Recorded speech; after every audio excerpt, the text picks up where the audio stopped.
This podcast is sponsored by CSMI, the maker of the HUMAC Norm isokinetic system. Purchase a new or refurbished machine, or you can even upgrade an existing system to bring it up to date with all the latest testing and training applications. Please visit csmisolutions.com to view all of their available products, including the HUMAC Norm isokinetic system, the HUMAC Balance portable computerized balance system, and Sportswear Online. CSMI. Better data leads to better results. The Everything PT podcast is sponsored by Vald Performance. Vald is the creator of the airbands for blood flow restriction therapy. If you are looking to stay up to date with today's post-surgical modalities and adding BFR to your clinic, please visit valdperformance.com. Hello, and welcome to the Everything PT podcast with Matt Taylor and Daniel Bodkin. Please do not consider anything you hear to be medical advice. Just a couple of guys ranting about everything PT. Enjoy the show.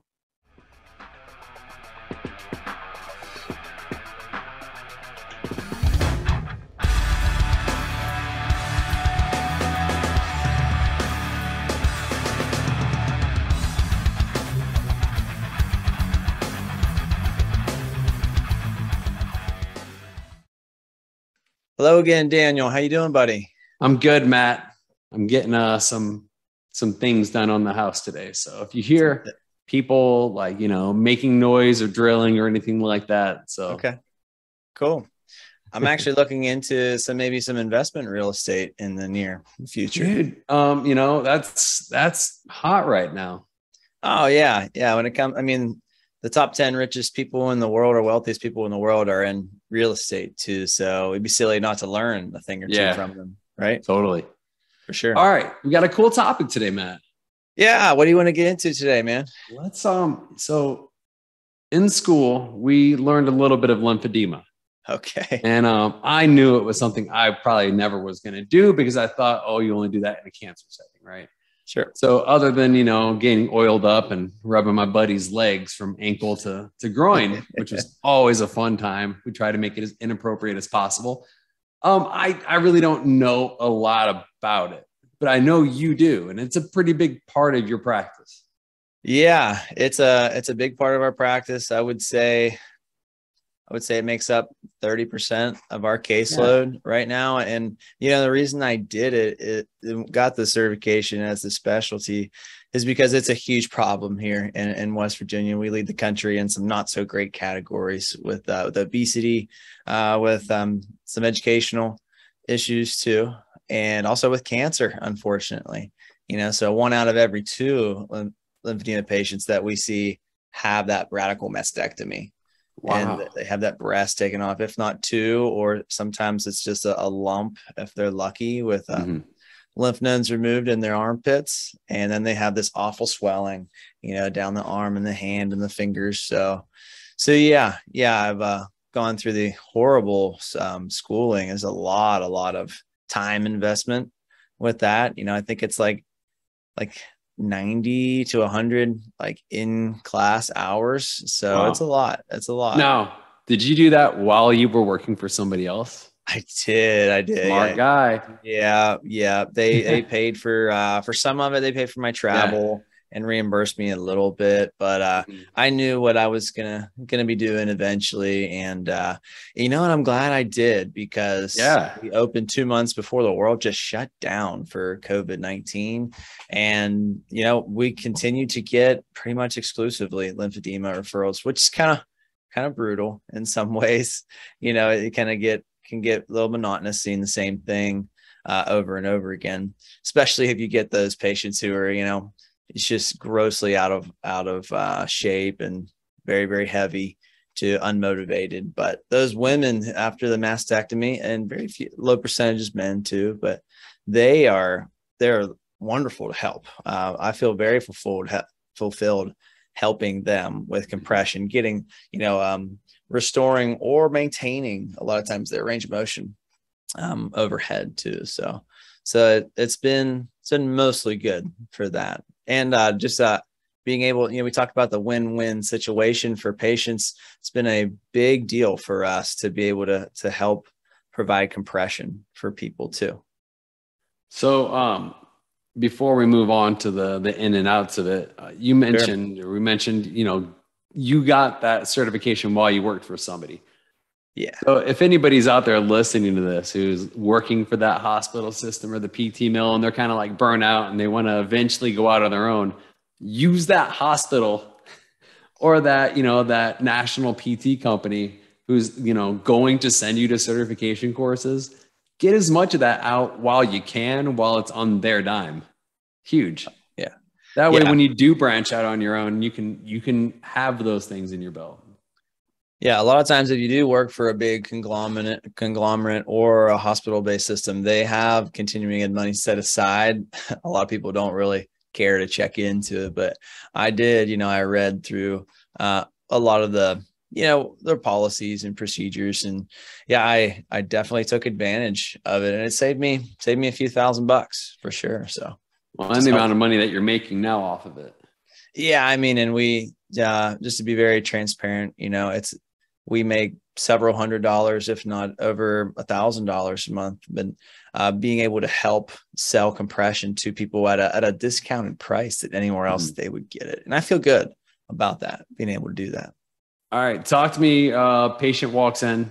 Are they typically coming, not immediately post-op, but like pretty soon after they have surgery as a preventative, or are they coming in when they already have signs of lymphedema? Gosh, it's so funny. You are a wise man, because you mentioned prevention, and, in West Virginia, it's unfortunate we're not first in anything. Yeah. But I would love, in my perfect world, I would see these people before they have that radical mastectomy, and I would say, hey, my name's Matt. I'm a local, lymphedema expert and compression expert too. If you have the mastectomy and nodes removed and radiation and chemo, there's a really good chance, with not certainty, but a really high probability you're going to have a run-in with swelling. Here are some really good exercises, to maintain overhead elevation with pulleys, with, supine wand exercises, and some really, really basic things to try to maintain their strength and their range of motion.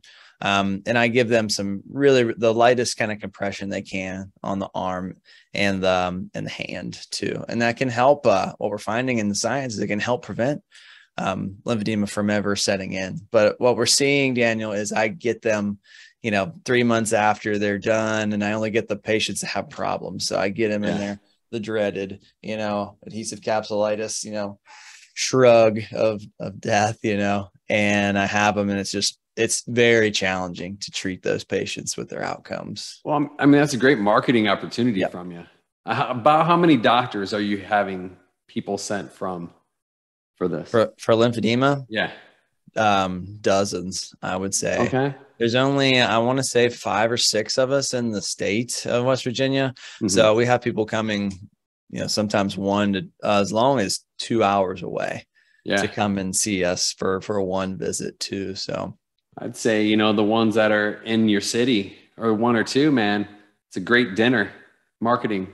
Take them out to dinner, chat them up. And, everybody does marketing where they drop things off at the office. But I learned from John, the best business is done over pizza and beer.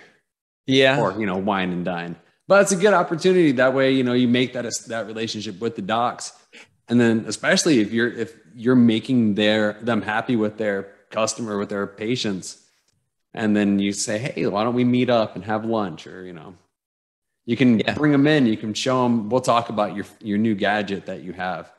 But you can say, hey, I have this, nobody else does. Send them to me. It's a good marketing opportunity for you. It is.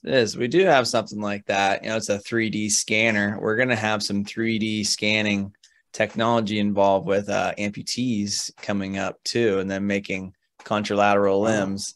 Really cool stuff. But we're using it now for the arm, to fit to the 1 millimeter for compression sleeves and stockings too. So it's pretty cool technology to be able to use. I don't know of anyone else around that has it too. So is that portable?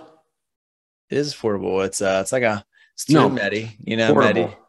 Oh, portable. Yeah. It's a little iPad. It's like, dude, take that to the doctor's office. Yeah. Be like, hey, look what I can do. Very true. Very true. You don't even need we used to have to require, Wi-Fi to use it, but we don't even need that. And we can just save it on there. So some pretty cool technology. We have had a little, some tweaks that need done with the system, but I think they might have rolled it out a little too fast, but I think the technology is promising for the future though. When it comes to compression, I'd say compression is 80% of if you can get really good compression paired with some really good exercise and some education, people are going to do the best. I would say, those manual lymph drainage techniques were developed, I don't know, 60 to 80 years ago. So they've been around a long time. You do much of that?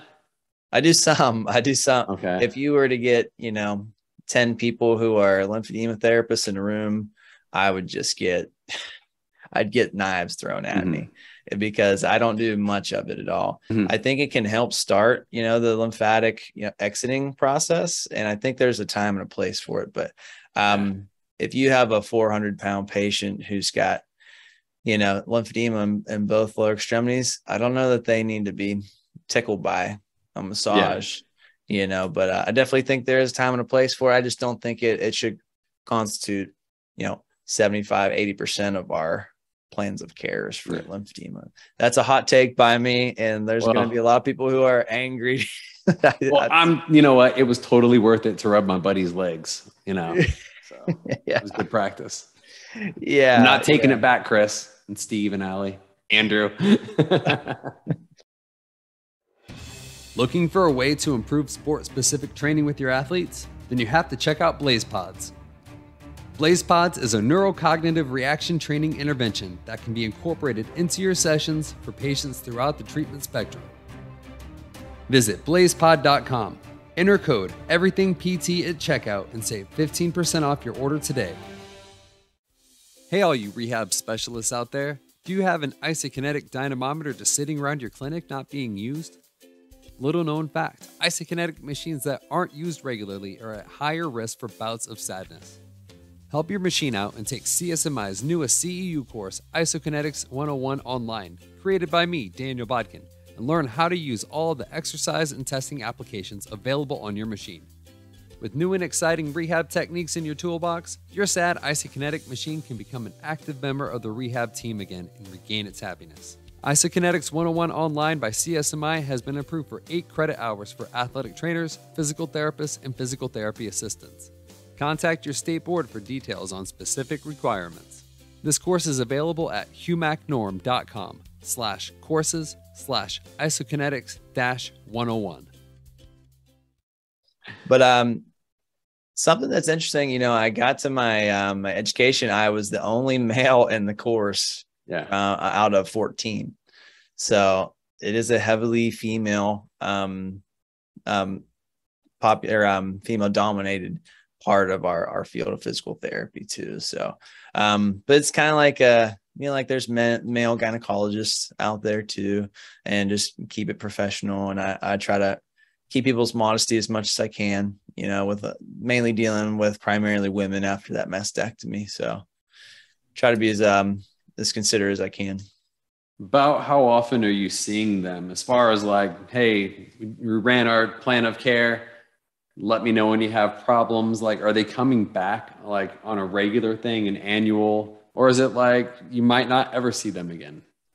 It's very different. Like I said, we have people coming from just 1 to 2 hours away in rural West Virginia. So I really try to limit their miles to and from. So I'll spend a lot of time. I'll spend an hour with that person.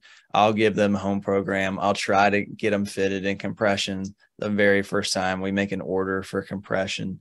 And I'll teach them manual lymphatic drainage, but we only have so much time in an hour too. We take advantage of some telehealth in some certain situations too. But I always tell people, people who are having the best outcomes for lymphedema at the Foldy Clinic in Germany are being seen twice a day, 5 times a week, pretty much. So it's like your professional athletes. They get treatment multiple times a day. They're going to have a great outcome. It just makes good sense too. Different health system. different health, yeah, different cash money system, right? So that's not realistic for us. So I try to start people off at 3 times a week for a couple weeks, and we drop down to twice a week. And my goal was to get them independent with their compression and with their activity and with their exercise as quickly as possible. And I teach them manual lymph drainage and compression pumps. Those are also nice adjuncts and complements to care too, I think. If somebody buys a custom fit compression, typically how many, arm sleeves are they buying initially? Initially, we like to just buy them one and make sure that one fits really well. And typically it fits really well. And I say, okay, it's wear this. If they don't have any issues, a lot of times they like to buy a second one to wash, one to wear kind of thing. So they always have one going. We got people and patients who have, money's not an issue. They want the best. So they buy, one for every day of the week, literally. And it ends up being very expensive, but they just wear them kind of like socks. They take one off and they wash it and they let it air dry, and they wear the next one too. So how long do they last typically? If you're going to wear one every day, it's typically going to last 6 to 12 months, depending on how active you are. But if you're wearing them, interchanging them daily, they can last for a long time. In that situation, like I just described, someone wearing a different one every day, it can last years if you were to buy several at a time. But if you get one off the shelf, it's not going to last as long. Maybe 4 to 6 months, maybe 9. So somebody comes in, gets fit, gets 2. A year and a half later, they need new ones. Yeah. Do you have to, I'm assuming you rescan each time? We keep their chart, and I keep their measurements. So I will measure them again and make sure they haven't increased or decreased.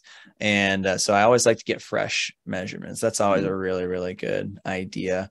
And I'll feel their skin and feel if they need any kind of padding for fibrotic areas and any areas. But that's would be rare, I would say. But yeah, so they do reorder. It's probably more like annually for compression.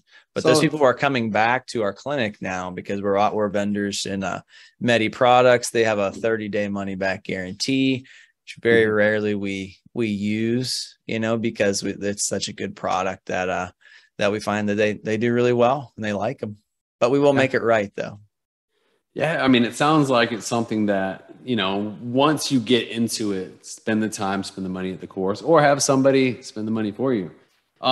And, for a private practice, practice owner, it sounds like a really good program to have. Yeah.